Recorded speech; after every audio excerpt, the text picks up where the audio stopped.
Om Shanti. Good morning.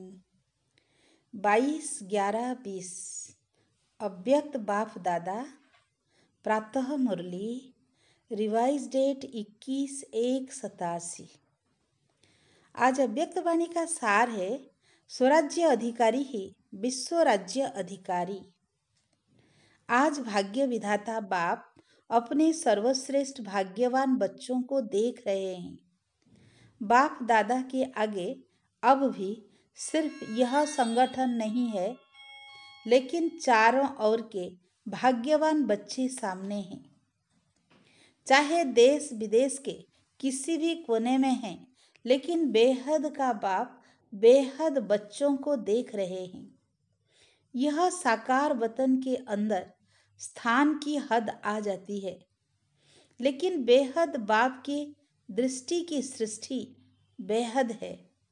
बाप की दृष्टि में सर्व ब्राह्मण आत्माओं की सृष्टि समाई हुई है, तो दृष्टि की सृष्टि में सर्व सन्मुख है। सर्व भाग्यवान बच्चों को भाग्य विधाता भगवान देख देख हर्षित होते हैं। जैसे बच्चे बाप को देख हर्षित होते हैं, बाप भी सर्व बच्चों को देख हर्षित होते हैं। बेहद के बाप को बच्चों को देख रूहानी नशा व फखुर है कि एक एक बच्चा इस विश्व के आगे विशेष आत्माओं की लिस्ट में है। चाहे 16,000 की माला का लास्ट मनका भी है, फिर भी बाप के आगे आने से, बाप का बनने से विश्व के आगे विशेष आत्मा है। इसलिए चाहे और कुछ भी ज्ञान के विस्तार को जान नहीं सकते, लेकिन एक शब्द बाबा दिल से माना और दिल से औरों को सुनाया तो विशेष आत्मा बन गए, दुनिया के आगे महान आत्मा बन गए। दुनिया के आगे महान आत्मा के स्वरूप में गायन योग्य बन गए। इतना श्रेष्ठ और सहज भाग्य है, समझते हो? क्योंकि बाबा शब्द ही चाबी किसकी? सर्व खजानों की, श्रेष्ठ भाग्य की। चाबी मिल गई तो भाग्य व खजाना अवश्य प्राप्त होता ही है। तो सभी माताएं व पांडव चाबी प्राप्त करने के अधिकारी बने हो। चाबी लगाने भी आती है या कभी लगती नहीं है? चाबी लगाने की विधि है दिल से जानना और मानना। सिर्फ मुख से कहा तो चाबी होते भी लगेगी नहीं। दिल से कहा तो खजाने सदा हाजिर है। अखूट खजाने हैं ना। अखूट खजाने होने के कारण जितने भी बच्चे हैं सब अधिकारी हैं। खुले खजाने हैं, भरपूर खजाने हैं। ऐसे नहीं है कि जो पीछे आए हैं तो खजाने खत्म हो गए हो। जितने भी अब तक आए हो अर्थात बाप के बने हो और भविष्य में भी जितने बनने वाले हैं, उन सबसे खजाने अनेक अनेक गुना ज़्यादा है। इसलिए बाप दादा हर बच्चे को गोल्डन चांस देते हैं कि जितना जिसको खजाना लेना है वो खुली दिल से ले लो। दाता के पास कमी नहीं है, लेने वाले के हिम्मत व पुरुषार्थ पर आधार है। ऐसा कोई बाप सारे कल्प में नहीं है जो इतने बच्चे हो और हर एक भाग्यवान हो। इसलिए सुनाया कि रूहानी बाप दादा को रूहानी नशा है। सभी की मधुबन में आने की, मिलने की आशा पूरी हुई। भक्ति मार्ग की यात्रा से फिर भी मधुबन में आराम से बैठने की, रहने की जगह तो मिली है ना। मंदिरों में तो खड़े खड़े सिर्फ दर्शन करते हैं, यहाँ आराम से बैठे तो हो ना। वहाँ तो भागो भागो चलो चलो कहते हैं, और यहाँ आराम से बैठो, आराम से याद की खुशी से मौज मनाओ। संगम युग में खुशी मनाने के लिए आए हो तो हर समय चलते फिरते खाते पीते खुशी का खजाना जमा किया। कितना जमा किया है? इतना किया जो 21 जन्म आराम से खाते रहो। मधुवन विशेष सर्व खजाने जमा करने का स्थान है, क्योंकि यहाँ एक बाप दूसरा न कोई। यह साकार रूप में भी अनुभव करते हो, वहाँ बुद्धि द्वारा अनुभव करते हो, लेकिन यहाँ प्रत्यक्ष साकार जीवन में भी सिवाय बाप और ब्राह्मण परिवार के और कोई नजर आता है क्या? एक ही लगन, एक ही बातें, एक ही परिवार के और एक रस स्थिति, और कोई रस है ही नहीं। पढ़ना और पढ़ाई द्वारा शक्तिशाली बनना, मधुबन में यही काम है ना? कितने क्लास करते हो? तो यहाँ विशेष जमा करने का साधन मिलता है, इसलिए सब भाग भाग कर पहुँच गए हैं। बाप दादा सभी बच्चों को विशेष यही स्मृति दिलाते हैं कि सदा स्वराज्य अधिकारी स्थिति में आगे बढ़ते चलो। स्वराज्य अधिकारी यही निशानी है विश्व राज्य अधिकारी बनने की। कई बच्चे रूह रिहान करते हुए बाप से पूछते हैं कि हम भविष्य में क्या बनेंगे, राजा बनेंगे या प्रजा बनेंगे? बाप दादा बच्चों को रिस्पॉन्ड करते हैं कि अपने आप को एक दिन भी चेक करो तो मालूम पड़ जाएगा कि मैं राजा बनूंगा, वह साहूकार बनूंगा, वह प्रजा बनूंगा। पहले अमृत वेले से अपने मुख्य 3 कारोबार के अधिकारी अपने सहयोगी साथियों को चेक करो। वह कौन? पहला मन अर्थात संकल्प शक्ति, दूसरा बुद्धि अर्थात निर्णय शक्ति, तीसरा पिछले व वर्तमान श्रेष्ठ संस्कार। ये तीनों विशेष कारोबारी हैं। जैसे आजकल के ज़माने में राजा के साथ महामंत्री व विशेष मंत्री होते हैं, उन्हीं के सहयोग से राज्य कारोबार चलती है। सतयुग में मंत्री नहीं होंगे, लेकिन समीप के संबंधी साथी होंगे। किसी भी रूप में साथी समझो व मंत्री समझो, लेकिन यह चेक करो यह तीनों स्व के अधिकार से चलते हैं। इन तीनों पर स्व का राज्य है व इन्हों के अधिकार से आप चलते हो। मन आपको चलाता है या आप मन को चलाते हैं? जो चाहो जब चाहो वैसा ही संकल्प कर सकते हो। जहाँ बुद्धि लगाने चाहो वहाँ लगा सकते हो। वह बुद्धि आप राजा को भटकाती है। संस्कार आपके वश है या आप संस्कारों के वश हो? राज्य अर्थात अधिकार। राज्य अधिकारी जिस शक्ति को जिस समय जो ऑर्डर करे वह उसी विधि पूर्वक कार्य करते, वह आप कहो एक बात वो करे दूसरी बात, क्योंकि निरंतर योगी अर्थात स्वराज्य अधिकारी बनने का विशेष साधन ही है मन और बुद्धि। मंत्र ही मनमना भव का है। योग को बुद्धि योग कहते हैं। तो अगर यह विशेष आधार स्तंभ अपने अधिकार में नहीं है, वह कभी है कभी नहीं है, अभी अभी है अभी अभी नहीं है, तीनों में से एक भी कम अधिकार में है, तो इससे ही चेक करो कि हम राजा बनेंगे या प्रजा बनेंगे। बहुत काल के राज्य अधिकारी बनने के संस्कार बहुत काल के भविष्य राज्य अधिकारी बनाएंगे। अगर कभी अधिकारी कभी वशीभूत हो जाते हो तो आधा कल्प अर्थात पूरा राज्य भाग्य का अधिकार प्राप्त नहीं कर सकेंगे। आधा समय के बाद त्रेतायुगी राजा बन सकते हो। सारा समय राज्य अधिकारी अर्थात राज्य करने वाले रॉयल फैमिली के समीप संबंध में नहीं रह सकते। अगर वशीभूत बार बार होते हो तो संस्कार अधिकारी बनने के नहीं, लेकिन राज्य अधिकारियों के राज्य में रहने वाले हैं। वो कौन हो गए? वह हुई प्रजा। तो समझा, राजा कौन बनेगा, प्रजा कौन बनेगा? अपने ही दर्पण में अपने तकदीर की सूरत को देखो। यह ज्ञान अर्थात नॉलेज दर्पण है। तो सबके पास ये दर्पण है ना, तो अपनी सूरत देख सकते हो ना। अभी बहुत समय के अधिकारी बनने का अभ्यास करो। ऐसे नहीं कि अंत में तो बन ही जाएंगे। अगर अंत में बनेंगे तो अंत का एक जन्म थोड़ा सा राज्य कर लेंगे। लेकिन यह भी याद रखना कि अगर बहुत समय का अब से अभ्यास नहीं होगा, वो आदि से अभ्यासी नहीं बने हो, आदि से अब तक यह विशेष कार्य करता हूँ, आपको अपने अधिकार में चलाते हैं, वह डगमग स्थिति करते रहते हैं, अर्थात धोखा देते रहते हैं, दुख की लहर का अनुभव कराते रहते हैं, तो अंत में भी धोखा मिल जाएगा।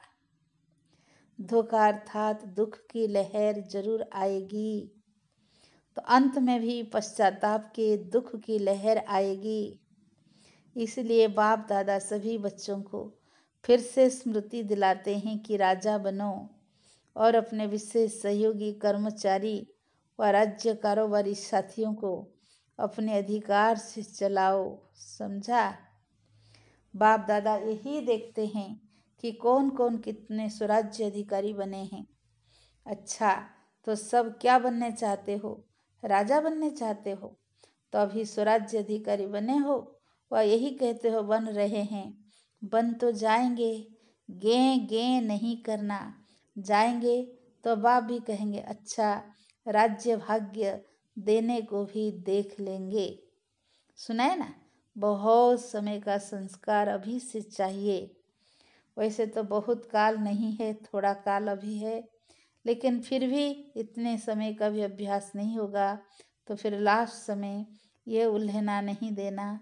हमने तो समझा था लास्ट में ही हो जाएंगे, इसलिए कहा गया है कब नहीं अब। कब हो जाएगा नहीं, अब होना ही है, बनना ही है। अपने ऊपर राज्य करो, अपने साथियों के ऊपर राज्य करना नहीं शुरू करना।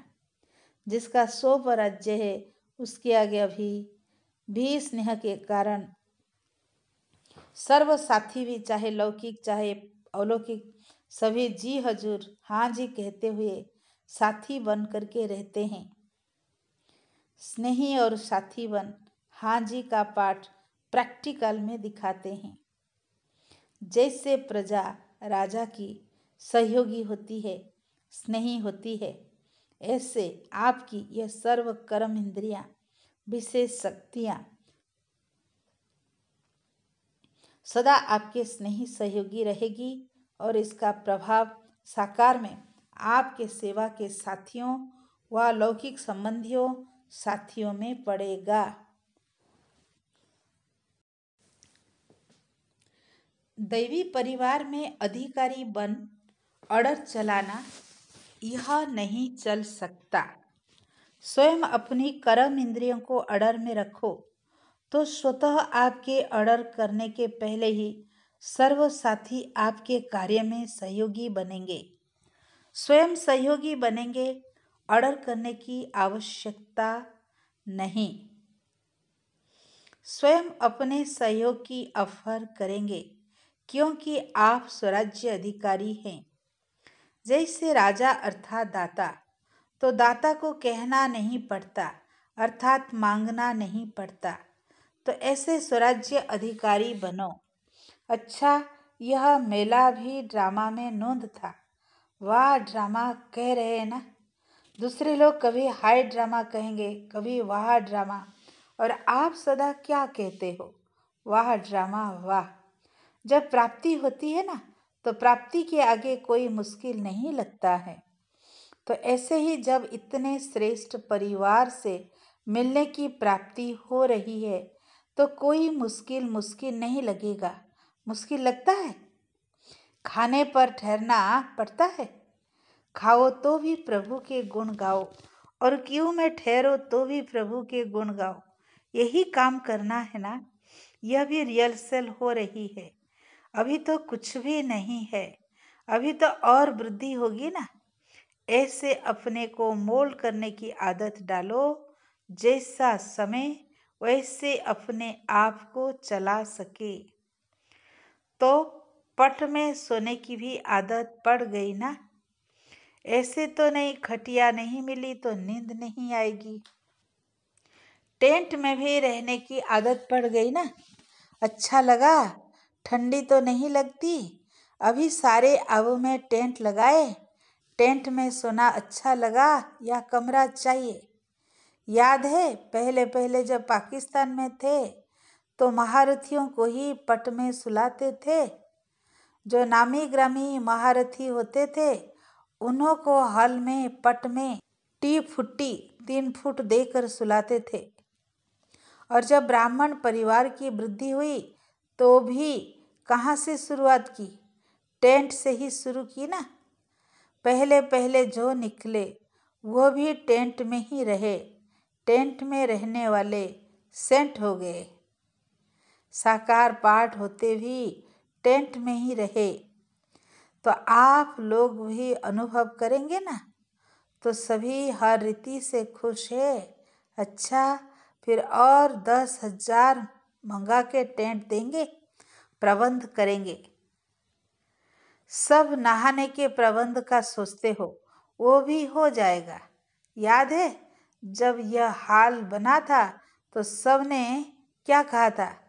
इतने नहाने के स्थान क्या करेंगे? इसी लक्ष्य से यह बनाया गया। अभी कम हो गया ना। जितना बनाएंगे उतना कम तो होना ही है, क्योंकि आखिर तो बेहद में ही जाना है। अच्छा, सब तरफ के बच्चे पहुंच गए हैं तो यह भी बेहद के हाल का श्रृंगार हो गया है। नीचे भी बैठे हैं, भिन्न भिन्न स्थान पर मुरली सुन रहे हैं। यह वृद्धि होना भी तो खुश नसीब की निशानी है। वृद्धि तो हुई लेकिन विधि पूर्वक सदा चलना। ऐसे नहीं यहाँ मधुबन में तो आ गए, बाबा को भी देखा, मधुबन भी देखा, अभी जैसे चाहे वैसे चले। ऐसे नहीं करना, क्योंकि कई बच्चे ऐसे करते हैं। जब तक मधुबन में आने को नहीं मिलता है तब तक पक्के रहते हैं। फिर जब मधुबन देख लिया तो थोड़े थोड़े अलवेले हो जाते हैं। तो अलवेले नहीं बनना। ब्राह्मण अर्थात ब्राह्मण जीवन है। तो जीवन तो सदा जब तक है तब तक है। जीवन बनाई है ना। जीवन बनाई है या थोड़े समय के लिए ब्राह्मण बने हैं? सदा अपने ब्राह्मण जीवन की विशेषताएं साथ रखना, क्योंकि इसी विशेषताओं से वर्तमान भी श्रेष्ठ है और भविष्य भी श्रेष्ठ है। अच्छा, बाकी क्या रहा? टोली वरदाता, वरदान तो वरदाता के बच्चे ही बन गए। जो है ही वरदाता के बच्चे, उन्हों को हर कदम में वरदाता से स्वतः वरदान मिलता रहता है। वरदान ही आपकी पालना है। वरदानों की पालना से ही पल रहे हैं। नहीं तो सोचो, इतनी श्रेष्ठ प्राप्ति और मेहनत क्या की। बिना मेहनत के जो भी प्राप्ति होती है उसको ही वरदान कहा जाता है। तो मेहनत क्या की और प्राप्ति कितनी श्रेष्ठ। जन्म जन्म प्राप्ति के अधिकारी बन गए तो वरदान हर कदम में वरदाता का मिल रहा है और सदा ही मिलता रहेगा। दृष्टि से, बोल से, संबंध से वरदान ही वरदान है। अच्छा, अभी तो गोल्डन जुबली मनाने की तैयारी कर रहे हो। गोल्डन जुबली अर्थात सदा गोल्डन स्थिति में स्थित रहने की जुबली मना रहे हो। सदा रियल गोल्ड, जरा भी अलायक खाद मिक्स नहीं, इसको कहते हैं गोल्डन जुबली। तो दुनिया के आगे सोने के स्थिति में स्थित होने वाले बच्चे सच्चे सोने प्रत्यक्ष हो, इसके लिए ये सब सेवा का साधन बना रहे हैं। क्योंकि आपकी गोल्डन स्थिति गोल्डन एज को लाएगी, स्वर्णिम संसार को लाएगी, जिसकी इच्छा सबको है ही कि अभी कुछ दुनिया बदलनी चाहिए। तो सो परिवर्तन से विश्व परिवर्तन करने वाली आप विशेष आत्माएं हो। आप सबको देख आत्माओं को यह निश्चय हो, शुभ उम्मीद हो कि सचमुच स्वर्णिम दुनिया आई की आई। सैंपल को देख करके निश्चय होता है ना, हाँ अच्छी चीज है। तो स्वर्ण संसार के सैंपल तो आप हो, स्वर्ण स्थिति वाले हो, तो आप सैंपल को देख उन्हों को निश्चय हो कि हाँ जब सैंपल तैयार है तो अवश्य ऐसा ही संसार आया कि आया। ऐसी सेवा गोल्डन जुबली में करेंगे ना। ना उम्मीद को उम्मीद देने वाले बनना। अच्छा, सर्व स्वराज्य अधिकारी, सर्व बहुत काल के अधिकार प्राप्त करने के अधिकारी अभ्यासी आत्माओं को, सर्व विश्व की विशेष आत्माओं को, सर्व वरदाता के वरदानों से पलने वाली श्रेष्ठ आत्माओं को वरदाता बाप दादा का याद प्यार और नमस्ते। हम रूहानी बच्चों के रूहानी बाप दादा को याद प्यार, गुड मॉर्निंग, नमस्ते नमस्ते नमस्ते।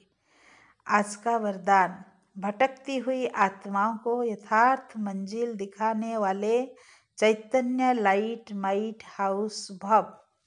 भटकती हुई आत्माओं को यथार्थ मंजिल दिखाने वाले चैतन्य लाइट माइट हाउस भव।